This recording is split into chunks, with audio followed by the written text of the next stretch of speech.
हरे कृष्णा अज्ञानतिमिरान्धस्य ज्ञानञ्जनशलाकया चक्षुरुन्मिलितं येन तस्मै श्रीगुरवे नमः।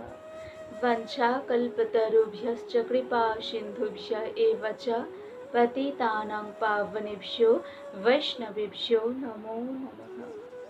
আমি আমার পরমারাধ্য গুরুদেব এবং বিষ্ণুপাদ পরমহংস অষ্টোত্তর শত শ্রী শ্রীমৎ ভক্তি সুন্দর ভাগবত মহারাজের রাতুল চরণ যুগলে অগণিত ভক্তিপূর্ণ প্রণাম জানাই এবং সকল সাধুগুরু বৈষ্ণব ভক্তবৃন্দের শ্রীচরণ কমলে জানাই আমার ভক্তিপূর্ণ প্রণাম।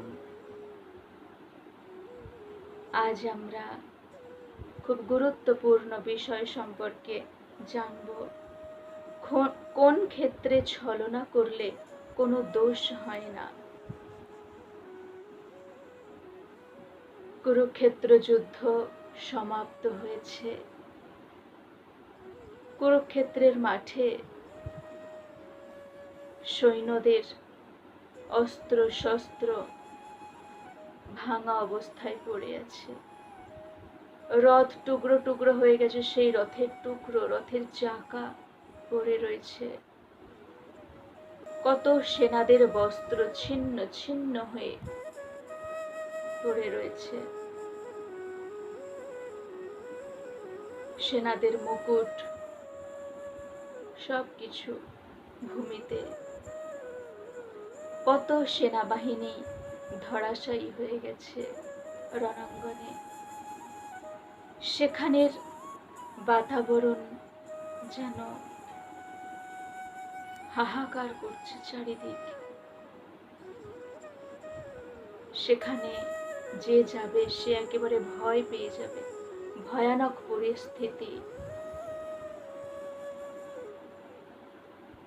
আর শিয়াল কুকুররা সব এমন শব্দ করছে, এমন আওয়াজ করছে, চিৎকার করছে, যা শুনলে তো একেবারে হৃদয় কেঁপে উঠবে, আতঙ্কিত হয়ে যাবে মানুষ। সেই রকম জায়গায় কুরুক্ষেত্র যুদ্ধের সব থেকে বীর যোদ্ধা গঙ্গাপুত্র দেবব্রত ভীষ্ম শরশয্যায় শায়িত অবস্থায় পড়ে রয়েছেন।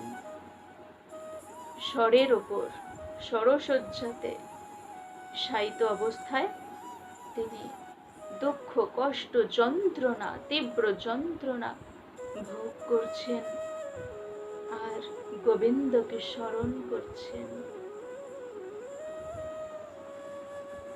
কেউ নেই আশেপাশে। শিয়াল কুকুরদের ভয়ানক আওয়াজ, ধুধু করছে চারিদিক অন্ধকার। হঠাৎ যেন ওনার কানে একটি শব্দ ভেসে এলো। এক পরিচিত জনের আওয়াজ ভেসে এলো কানে। একজন বলছেন, প্রণাম পিতামহ প্রণাম। এই প্রণাম পিতামহ প্রণাম, এই কথাটা শ্রবণ করার সাথে সাথে ভীষ্মদেবের যেন প্রাণ জুড়িয়ে গেল। তিনি কে এসেছে না দেখেই, দেখার আগেই তিনি বললেন, এসো দেবকীনন্দন এসো, আমি তো তোমাকেই স্মরণ করছিলাম। ভক্ত দেখুন কেমন। ভক্তরা কি করেন? শ্রবণং কীর্তনং বিষ্ণু স্মরণং পাদ সেবনম অর্চনং বন্দনং দাস্যং সখ্যম আত্মনিবেদনম। ভগবানের কথা শ্রবণ করতে হয়, কীর্তন করতে হয়, স্মরণ করতে হয়। দেখুন নবদা ভক্তির 3 নম্বরে কি আছে? শ্রবণং কীর্তনং বিষ্ণু স্মরণং, স্মরণ আছে। ভীষ্মদেব কার স্মরণ করছিলেন? কাকে? দেবকীনন্দনকে, ভগবান শ্রীকৃষ্ণকে। ভগবান শ্রীকৃষ্ণের গলার আওয়াজ ওনার পরিচিত। যেই ভগবান বললেন যে প্রণাম পিতামহ, না দেখেই তিনি আগে থেকেই বলছেন যে এসো দেবকীনন্দন এসো। আমি তো তোমাকেই স্মরণ করছিলাম। আর ভগবানকে কেউ স্মরণ করলে, ভগবানের কথা কেউ চিন্তা করলে, ভগবান তার কাছে পৌঁছে যান। ভগবান গীতায় বহু রকম ভাবে তিনি বলেছেন, ইয়মাং পশ্যতি সর্বত্র সর্বঞ্চ ময়ি পশ্যতি তস্যাহং ন প্রণশ্যামি স চ মে ন প্রণশ্যতি। অর্থাৎ যারা সর্বত্র আমাকে দর্শন করে, আমার কথা চিন্তা করে, আমিও তাদেরকে সর্বত্র দর্শন করতে থাকি, আমিও তাদের কথা চিন্তা করতে থাকি। ভগবানকে স্মরণ করলেন আর ভগবানও চলে এলেন। গঙ্গাপুত্র ভীষ্ম তো খুব তিনি আনন্দ পাচ্ছেন। তিনি বলছেন যে হে দেবকীনন্দন, হে কেশব, আমি খুব আনন্দ পাচ্ছি তোমাকে দেখে। আমার যন্ত্রণা, সমস্ত যন্ত্রণা যেন দূর হয়ে যায় তোমাকে যখন আমি দেখি, তোমার কথা যখন আমি শুনি। তো আমি তো এবারে চলে যাব, উত্তরায়ণ হবার অপেক্ষায় আছি। ভীষ্মদেব কি বলছেন? উত্তরায়ণ হবার অপেক্ষায় তিনি আছেন। তিনি আসলে স্বর্গেই তো ছিলেন, অষ্টবসুর একজন। ওনার নাম ছিল প্রভাস বা দ্যু। তো স্বর্গের দরজা উত্তরায়ণ হলে তবে খোলে। 6 মাস খোলা থাকে দরজা, 6 মাস বন্ধ থাকে। এটা আমরা জানি যে আমাদের 6 মাস মানে দেবতাদের এক বেলা, আবার আমাদের 6 মাস মানে দেবতাদের আর এক বেলা। মানে আমাদের 6 মাস মানে দেবতাদের দিন, দিনের বেলা, আবার 6 মাস মানে রাত্রি। মানে দেবতাদের পুরো এক দিন হচ্ছে, পুরো এক দিন আর রাত্রি হচ্ছে আমাদের 1 বছর। তো উত্তরায়ণ হবার অপেক্ষায় তিনি আছেন, স্বর্গের দরজা খুলবে তবে তো তিনি চলে যাবেন, সেই অপেক্ষায় আছেন। তো ভীষ্মদেব বলছেন, আমি তো উত্তরায়ণ হবার অপেক্ষায় আছি। তো হে কেশব, যুধিষ্ঠিরের রাজ্য অভিষেক আপনি করে দিয়েছেন, তো ওকে একটু খেয়াল রাখবেন। ওকে যুক্তি, পরামর্শ, সদ্বুদ্ধি দেবার মতো জ্যেষ্ঠ তো আর কেউ নেই, বয়োজ্যেষ্ঠ তো কেউ নেই, জ্ঞানের দিক থেকেও তো কেউ নেই। তো যুধিষ্ঠিরকে একমাত্র তুমিই খেয়াল রাখতে পারো, তুমিই জ্ঞান দিতে পারো। ভগবান তিনি বললেন যে ঠিক আছে। তিনি বললেন যে হে পিতামহ, আমি তো জিজ্ঞাসাও করতে পারছি না যে আপনি কেমন আছেন, কারণ আমি তো আপনার পরিস্থিতি দেখতেই পাচ্ছি। ভীষ্মদেব বললেন যে হে কেশব, আমি তো চলে যাব, এটাই আমার শেষ রাত্রি। আগামীকাল আমি চলে যাব, দেহ পরিত্যাগ করব। তো তুমি আমাকে আমার কিছু প্রশ্নের উত্তর দেবে কি? তুমি তো ভগবান, তাই না? তুমি তো ভগবান, তুমি পরমেশ্বর। ভগবান সাথে সাথে মাঝখানে থামিয়ে দিয়ে তিনি বলছেন, না না না, আমি ভগবান নই, আমি তো তোমার পৌত্র। হে পিতামহ, আমি তো তোমার পৌত্র। তখন ভীষ্মদেব বলছেন যে আমি আর আজকের দিনটাই আছি, তাই এবার ছলনা ছাড়ো, এরকম ভাবে ছলনা আর করো না আমার সাথে। তুমি ভগবান, সবাই জানে সেটা, তুমি ভগবান। ভগবান শ্রীকৃষ্ণ আরো কাছে এগিয়ে গেলেন, পিতামহ ভীষ্মদেবের কাছে এগিয়ে গিয়ে হাত ধরলেন, হাত ধরে বললেন যে হে পিতামহ, বলো তোমার কি প্রশ্ন আছে। ভগবান বলতে লাগলেন যে আমার প্রশ্ন এটাই, কুরুক্ষেত্র যুদ্ধে যা হয়েছে সেটা কি ঠিক হলো, সেটা কি ঠিক হয়েছে? ভগবান বললেন যে কোন পক্ষের কথা, কোন পক্ষের কথা বলছো? কৌরব পক্ষ নাকি পাণ্ডব পক্ষ? কোন পক্ষে ঠিক হয়েছে বা ঠিক হয়নি? ভীষ্মদেব বললেন যে কৌরব পক্ষের তো কোনো কথাই আর বলা চলে না, পাণ্ডব পক্ষের কথা বলছি। এই যে দ্রোণকে, অস্ত্রগুরু দ্রোণাচার্যের মৃত্যু, দ্রোণাচার্যের বধ, দুর্যোধনের বধ, দুঃশাসনের বধ, জয়দ্রথ বধ, কর্ণকে বধ করা, সব ছলনা করে হয়েছে। দ্রোণাচার্যকে ছলনা করে বধ করা হয়েছে, দুর্যোধনকে তার উরুভঙ্গ করা হয়েছে। গদাযুদ্ধে কখনো কোমরের নিচে প্রহার করতে নেই, কিন্তু তবুও দুর্যোধনকে প্রহার করা হয়েছে। দুঃশাসনের ছাতি একেবারে চূর্ণ বিচূর্ণ করে দিয়ে বুকের ছাতি চিরে রক্ত পান করেছে ভীম। আর জয়দ্রথকে সেটাও তো ছলনা করে বধ করা হয়েছে। আর কর্ণ যখন নিরস্ত্র অবস্থায় ছিল, একেবারে রথের নিচে ছিল, তখন তাকে বধ করা হয়েছে। নিরস্ত্র অবস্থায় তো বধ করা উচিত না। তো এটা কি ঠিক হয়েছে? ভগবান তখন আবার বলছেন যে আমি কি করে বুঝবো হে পিতামহ, আমি কি করে বুঝবো? দ্রোণাচার্যকে, দুর্যোধনকে, দুঃশাসন, ওদেরকে যারা বধ করেছে তাদেরকে জিজ্ঞাসা করবে এই প্রশ্ন। দুর্যোধনের উরুভঙ্গ করেছে ভীম, দুঃশাসনকে মেরেছে ভীম ভাইয়া, তারপর জয়দ্রথকে, কর্ণকে বধ করেছে অর্জুন। তো অর্জুনকে, ভীমকে, এদেরকে জিজ্ঞাসা করা উচিত। আমাকে কেন জিজ্ঞাসা করছো? আমাকে জিজ্ঞাসা করে কি লাভ? তখন পিতামহ ভীষ্মদেব তিনি বললেন যে আবার ছলনা? হে প্রভু, আমি জানি এই যুদ্ধে জয়ী কে হয়েছে। যতই ভীম, অর্জুন, যুধিষ্ঠির, নকুল সহদেব যুদ্ধ করুক না কেন, যতই ওরা বিজয়প্রাপ্ত হোক না কেন, আসল বিজয় তো তোমারই হয়েছে।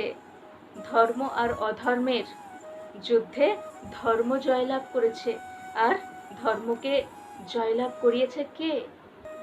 তুমি। তো বিজয় তো তোমারই হয়েছে। তো আমি জানি তুমি জয়লাভ করেছো। তো তুমি এবারে বলো যে কিভাবে ঠিক হলো যে তুমি ত্রেতা যুগে ভগবান রাম রূপে অবতীর্ণ হয়েছিলে, সেখানে তো কোনো ছলনা করনি, মর্যাদা পুরুষোত্তম ছিলে তুমি। আর সেখান থেকে দাপর যুগে এসে তুমি এরকম ছলনা করতে পারলে, ছলনা করে বধ করলে, সবাইকে বধ করালে। ভগবান তখন তিনি বলতে লাগলেন, তিনি উত্তর প্রদান করলেন, হে পিতামহ, ইতিহাসের কথা যদি তুমি বলতে থাকো তো ইতিহাস থেকে শিক্ষা লাভ করা যায়, কিন্তু নির্ণয় নিতে হয় বর্তমান পরিস্থিতি অনুযায়ী। ইতিহাস থেকে আমরা শিক্ষা লাভ করব, কিন্তু ইতিহাস অনুযায়ী আমরা বর্তমান পরিস্থিতিতে কোনো কিছু নির্ণয় করতে পারি না। বর্তমান পরিস্থিতি অনুযায়ী নির্ণয় নিতে হয়। রাবণের কথা বলছো? রাবণ ত্রেতা যুগের খলনায়ক ছিল, খলনায়ক হয়েও শিব ভক্ত। রাবণের বংশে রাবণের ধর্মপত্নী ছিল মন্দোদরী। বিভিন্ন রকম ভাবে সৎ উপদেশ প্রদান করত মন্দোদরী।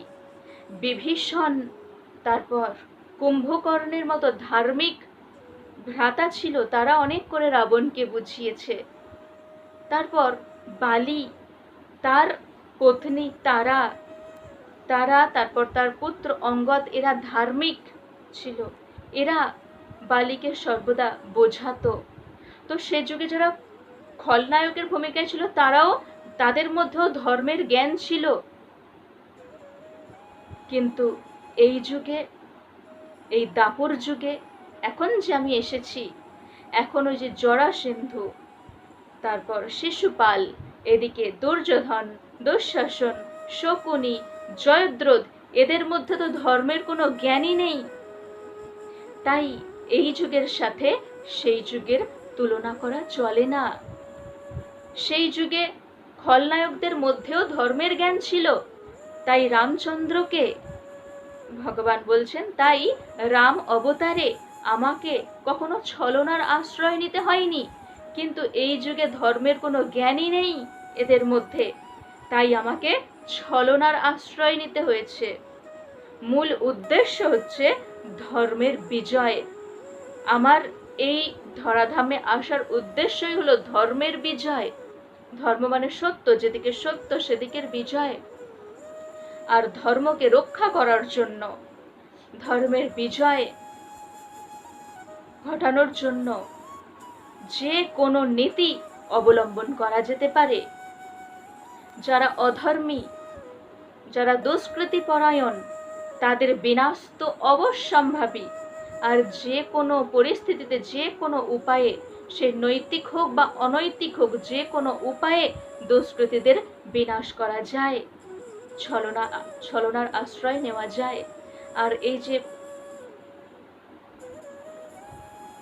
অস্ত্রগুরু দ্রোণাচার্য তিনি নিঃসন্দেহে ধার্মিক ব্রাহ্মণ, কিন্তু ভরদ্বাজ মুনির পুত্র ধার্মিক ব্রাহ্মণ দ্রোণাচার্য, কিন্তু অধর্মের সাথে যে মিশবে সেও অধার্মিক হয়ে যাবে। যখন অভিমন্যুকে বধ করা হয় তখন সেনাপতি কে ছিলেন? দ্রোণাচার্য ছিলেন তখন সেনাপতি। যতই দুর্যোধন দুঃশাসন তারা উগ্র হোক না কেন, তাদেরকে সাপোর্ট তো করতে হয়েছে অস্ত্রগুরু দ্রোণাচার্যকে। আর অধার্মিকের সাথে মিশলে অধার্মিকই হয়ে যায়, আর অধার্মিকের বিনাশ তো অবশ্যম্ভাবী। যে কোনো উপায়ে বধ করা যায়। তাই অধার্মিক যারা দুষ্কৃতি পরায়ণ, তাদের সাথে যদি ছলনা করা যায় তাহলেও কোনো রকম কিছু যায় আসে না, তাতে কোনো দোষ হয় না। যেমন ধরুন, যে সমস্ত সৈনিকরা দেশ পাহারায় আছে, তো দুষ্কৃতী যারা এই দেশকে আক্রমণ করছে তাদেরকে বধ করার জন্য যদি ছলনার আশ্রয়ও নেয় সৈনিকরা, তাহলে কোনো দোষ হয় না। দুষ্কৃতীদের বিনাশ করলে কি করা হয়? পুরস্কৃত করা হয়। আবার সেই ব্যক্তি যদি কোনো ধার্মিক ব্যক্তিকে, নির্দোষকে যদি হত্যা করে ফেলে, তখন তার আবার জেল হয়ে যাবে, ফাঁসি হয়ে যাবে। তো অধর্মের সাথে লড়াই করার সময় অবশ্যই ছলনা করা যায়, তাতে কোনো দোষ হয় না। পাপের বিনাশই বড় কথা। ভগবান বলেছেন পাপের বিনাশই বড় কথা। আর তা বিনাশ করার জন্য ভগবান যুগে যুগে অবতীর্ণ হয়েছেন আর হবেনও। ভগবান বলেছেন যদা যদা হি ধর্মস্য গ্লানির্ভবতি ভারত অভ্যুত্থানম অধর্মস্য তদাত্মানং সৃজাম্যহম পরিত্রাণায় সাধুনাং বিনাশায় চ দুষ্কৃতাং ধর্ম সংস্থাপনার্থায় সম্ভবামি যুগে যুগে। যখনই ধর্মের গ্লানি উৎপন্ন হয়, অধর্মের অভ্যুত্থান হয়, তখনই দুষ্কৃতীদের বিনাশ করার জন্য, সাধুজনদের পরিত্রাণ করার জন্য, ধর্মকে পুনরায় সংস্থাপিত করার জন্য আমি যুগে যুগে অবতীর্ণ হই। সাধুজনদের রক্ষা ভগবান অবশ্যই করেন, দুষ্কৃতীদের বিনাশ ভগবান অবশ্যই করেন। তো ভগবান আরো বললেন যে সবকিছু ভগবান তিনি শক্তি প্রদান করেন, আর করতে হয় আমাদেরকেই। পিতামহ ভীষ্মদেব যখন জিজ্ঞাসা করলেন যে এগুলো কে করলো, এই কাজগুলো কে করলো, ভগবান তখন বললেন যে হে পিতামহ, তুমি আমাকে ভগবান বলছিলে না? এক্ষুনি একটু আগে তুমি আমাকে ভগবান বলছিলে, কিন্তু দেখো আমি ওখানে উপস্থিত ছিলাম যুদ্ধক্ষেত্রে, কিন্তু আমি কি কোনো কিছু করেছি? আমি তো কাউকে বধ করিনি। করেছে কারা? পঞ্চপাণ্ডব, ওরা সবকিছু করেছে। তাই আমি সাথে থাকলেও কাজ করতে হবে নিজেদেরকেই। তখন পিতামহ ভীষ্মদেব বললেন যে আমার সমস্ত সন্দেহ দূর হয়েছে, আমার সমস্ত প্রশ্নের উত্তর আমি পেয়ে গেছি। তো আমি আগামীকালের অপেক্ষায় আছি। উত্তরায়ণ শুরু হবে আর আমিও দেহ পরিত্যাগ করব। তো হে কেশব, হে মাধব, কৃপা করে আমি যেন তোমাকে স্মরণ করতে করতে আর তোমাকে দর্শন করতে করতে যেন দেহ পরিত্যাগ করি, এই আমার শেষ ইচ্ছা। ভগবান বললেন তথাস্তু। ভগবানকে দর্শন করতে করতে, ভগবানের কথা চিন্তা করতে করতে দেহ পরিত্যাগ করলে কি হবে? অন্তকালে চ মামেব স্মরণ মুক্ত্বা কলেবরম ইয়ঃ প্রয়াতি সমদ্ভাবম ইয়াতি নাস্ত্যত্র সংশয়। অর্থাৎ অন্তকালে দেহ পরিত্যাগ করার সময় কেউ যদি আমাকে স্মরণ করে তাহলে অবশ্যই আমার পরম ধাম প্রাপ্ত হয়, নিঃসন্দেহে আমার পরম ধাম প্রাপ্ত হয়। সবাই ভগবানকে স্মরণ করতে থাকুন, ভগবানের গুণকীর্তন করুন। সবাই আমার সাথে বলুন, হরে কৃষ্ণ কৃষ্ণ কৃষ্ণ হরে হরে, হরে রাম রাম রাম হরে হরে।